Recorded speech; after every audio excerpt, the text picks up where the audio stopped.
It is a truth universally acknowledged that a single man in possession of a good fortune must be in want of a wife.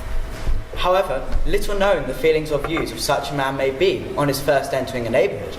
This truth is so well fixed in the minds of surrounding families that he is considered as the rightful property of some one or other of their daughters. Mr. Bennet was so on a mixture of quick parts, sarcastic humour, reserve and caprice that the experience of 23 years was insufficient to make his wife understand his character. Her mind... I have no intention of dancing at the assembly. I would much rather spend my time in the book. Father, make Mary dance with us! Now, Kitty, you be the man. No, you be the man, you're tallest. Oh, yes, Mary, I always forget her. Mary, come at once. You must practice your dances with your sisters. I shall assure Mr. Bingley my heart in the sense of whichever girls he chooses. I must not be working for my listening. Oh, you're always giving her the preference. She's not one bit better than the others. You take delight in vexing me. You have no consideration on my poor nerves. I respect your poor nerves, my dear. They have been my friends for these 23 years.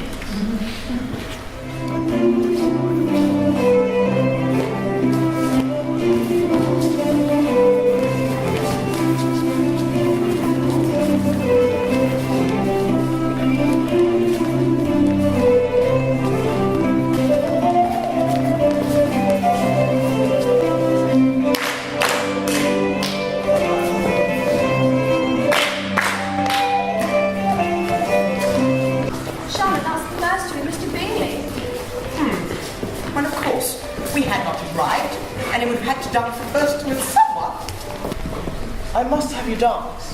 I hate to see you standing around in this stupid manner. You hate her. You know how I detest it. Unless I am particularly acquainted with my partner. Or sister is engaged in conversation, and there is no woman present with whom it would not be a punishment to dance. Upon my honour, I've never met with so many pleasant girls in my life. Several of them are uncommonly pretty.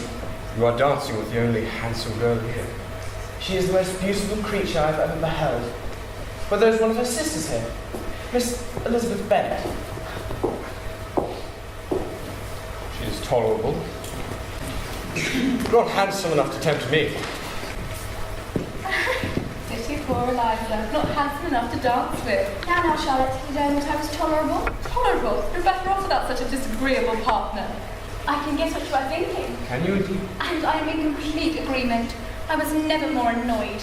The insipidity, and yet the noise. The nothingness, and yet the self-importance of all these people. My dearest Lizzie, I find myself very unwell this morning, which I suppose is to be imputed to my glutton wet for yesterday. My kind friends will not hear of my returning till I am better.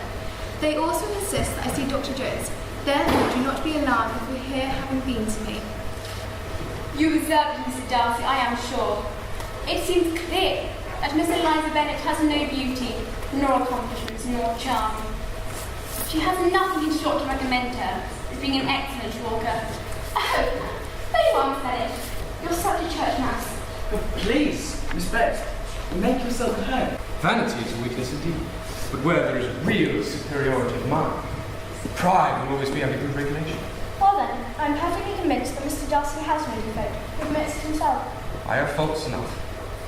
I cannot forget the follies and vices of others so soon as I ought, nor their offences against myself. My temper will perhaps be called resentful. My good opinion, once lost, is lost forever. You have chosen your faults well. I really cannot laugh at them. You are safe from me. Mr. Bennet's property consisted almost entirely of an estate of 2,000 a year, which, unfortunately for his daughters, was entailed in default of heirs male on a distant relation. And their mother's fortune, though ample for her situation in life, could but ill supply the deficiency of his. Her father had been an attorney in Meryton and had left her £4,000. At present, indeed, they are both well supplied with news and happiness by the recent arrival of a militia regiment in the neighbourhood. It was to remain the whole winter. You mentioned she's a widow, sir. Does she have any family? She has but one daughter, Lady Anne. Sadly, her indifferent state of health prevents her from being presented at court. Depriving the nation of its brightest ornament. These kind of delicate compliments, these are they. May I ask whether these legal intentions for seeking women were they resulted previously? They arise chiefly from what is passing at the time, though when I do prepare such compliments in advance, I endeavour to give them as unstudied an air as possible. The abominable nerve of Mr. Collins, sniffing around as if he already owns the place and everything in it. Won't you suddenly catch your breath first, sir? You are quite right. I shall take the advice of my most sensible, considerate cousin. Mr. Whitcomb, this is our cousin, Mr. Collins. He has recently taken his orders. After all, his aunt is Lady Catherine de Bourgh, and Darcy is meant to marry her daughter, Lady Anne. No.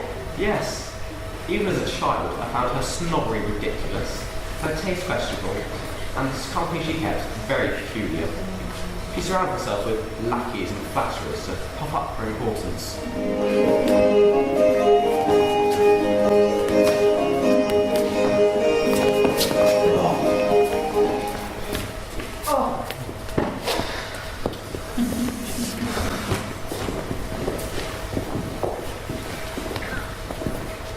May I apply to you for the next dance with me?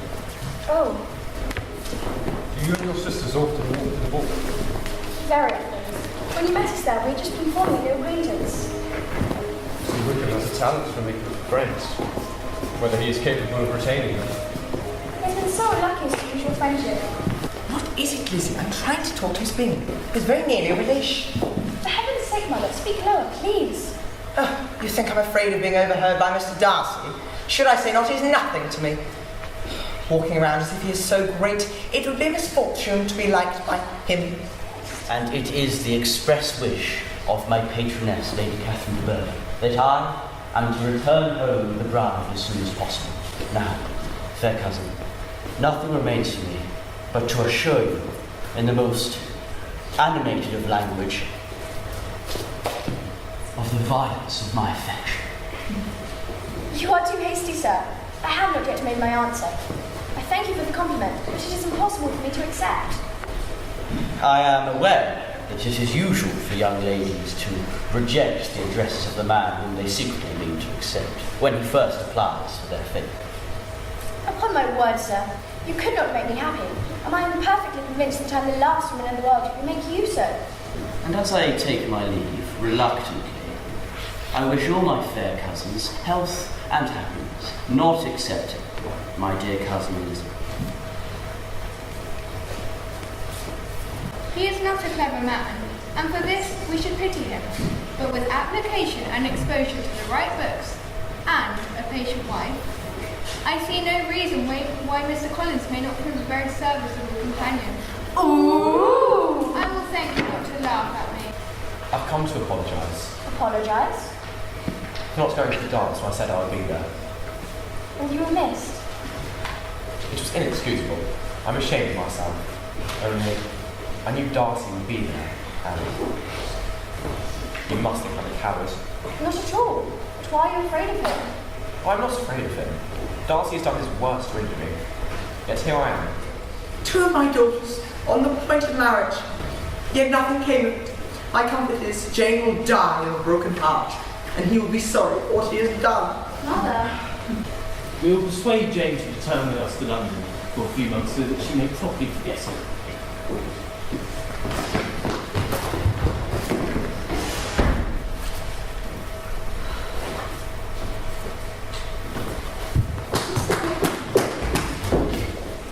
As you can see, this narrow lane is the only separation between the gardens of our humble abode and the grandeur that is Rosings Park.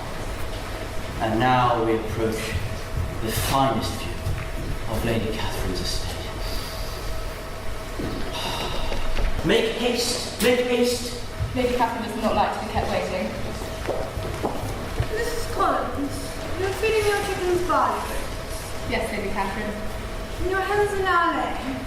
So condescend to visit the parsonage tomorrow and personally review the quality of your barley breads.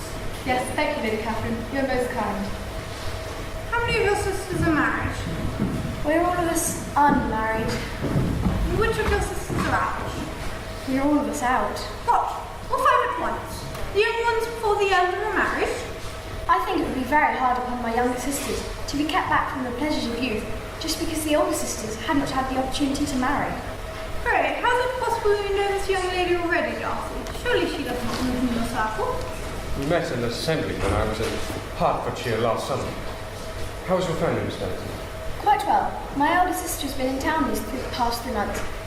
You did not happen to see her there during your stay? I was never so fortunate to see Miss Bennet. In vain have I struggled. It will not do. My feelings will not be repressed. You must allow me to tell you how ardently I admire and love you. I've done all that I can to conquer this powerful feeling I have. It goes against every scruple, rational thought, and common sense. Your family being as it is, without connection, the appalling behaviour of your sisters, your mother. But I assure you, I am willing to suffer all this and the judgment of my own family and friends if you will do me the honour of becoming my wife. It is customary to express gratitude for such an offer, though I am so far removed from the sentiment that I find it impossible. I've never desired your good opinion, and you have certainly bestowed it most unwillingly. And the pain I have caused you is unintentional, and I hope to be of short duration. And this is the reply to which I have had the honour of expecting. How might you wish to be informed why, with so little civility, I rejected?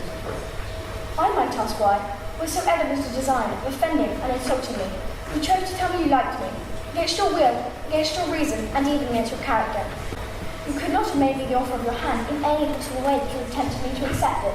You were the last man in the world whom I could ever be prevailed upon to marry. You returned within weeks, having spent the money.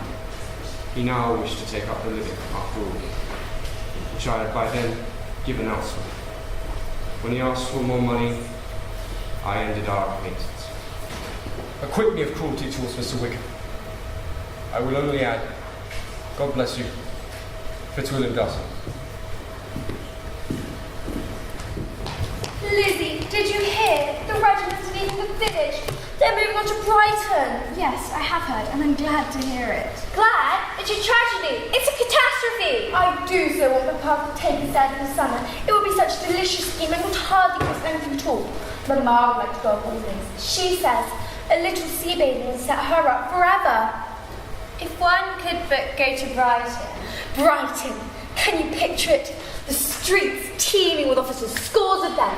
They camp, the white tents all in their rows, buzzing with handsome young men in dazzling red coats. And me, sitting thus, with 6 or 10 officers, or maybe more, all at my command.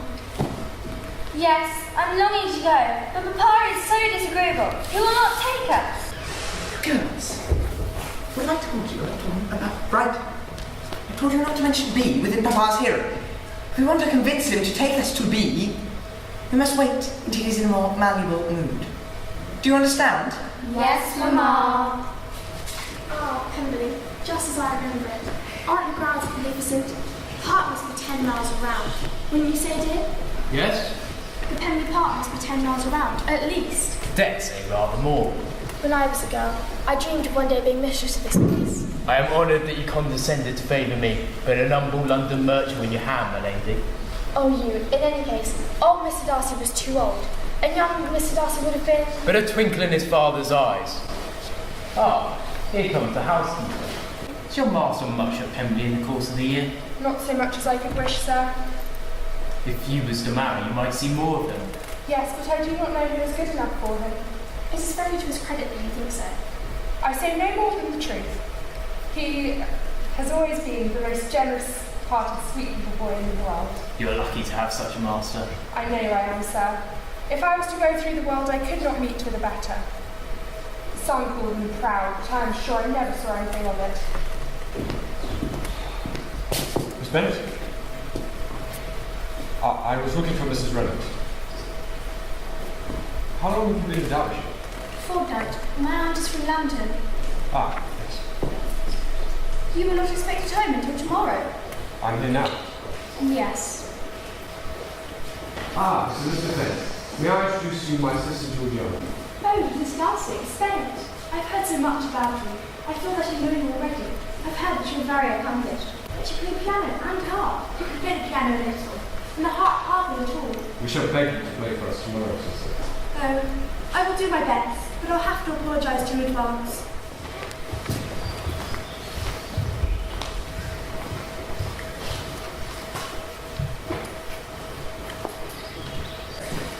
Miss Elizabeth's sister, Jane, spoke very fondly of you and Mr. Gardiner. That you take her down to London each spring.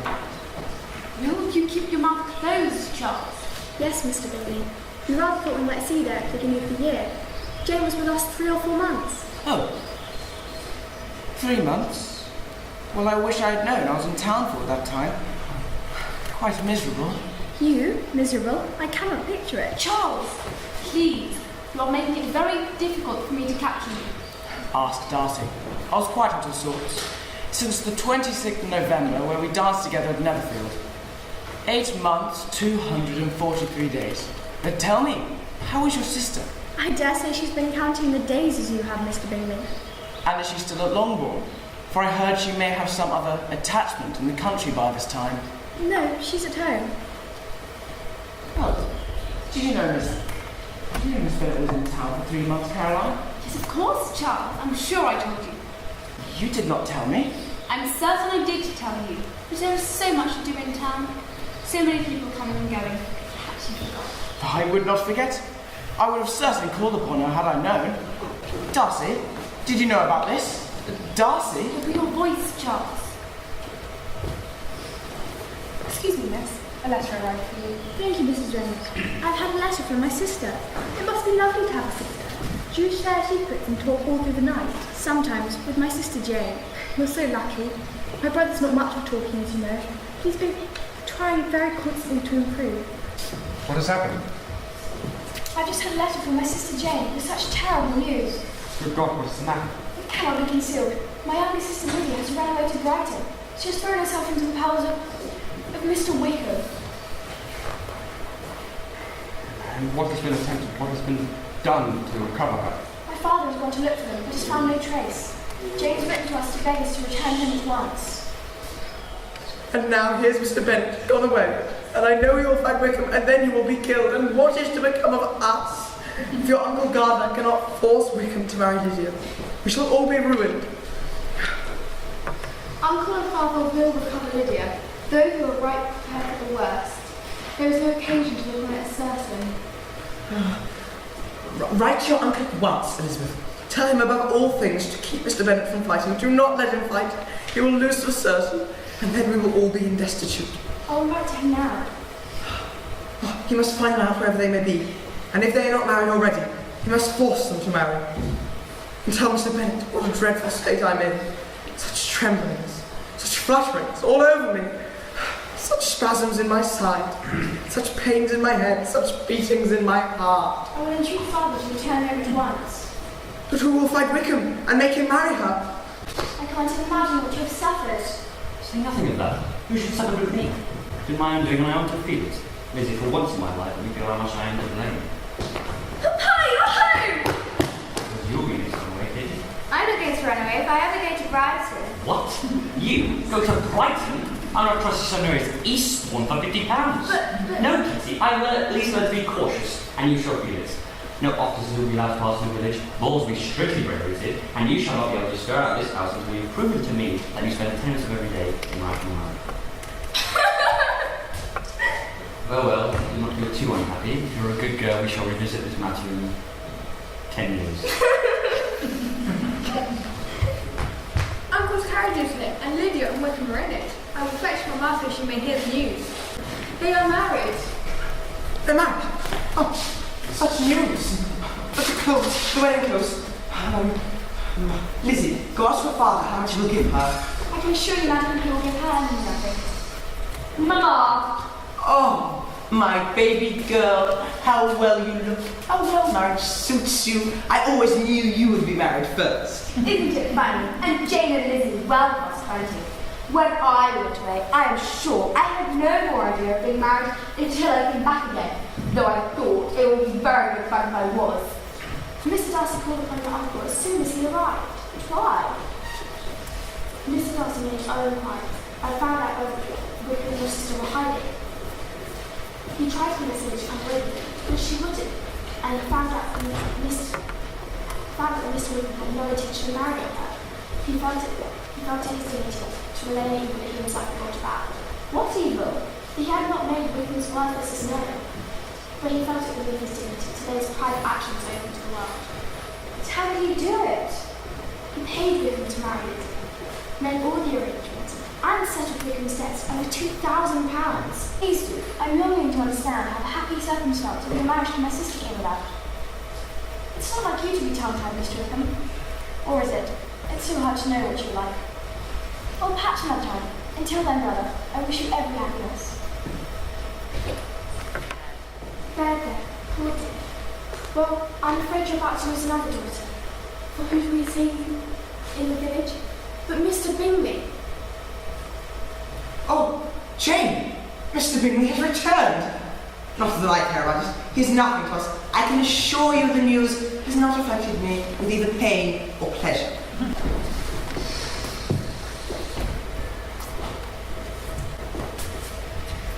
Did I miss it? Tell me, did I miss it? Oh, what a disappointment. Could you not have waited? It was my idea after all. I promise I will only marry a man I can truly love and truly respect with all my body and soul. Well, my dear, that being the case, you deserve it. I can never pardon you, my Lizzie. Who is this coming?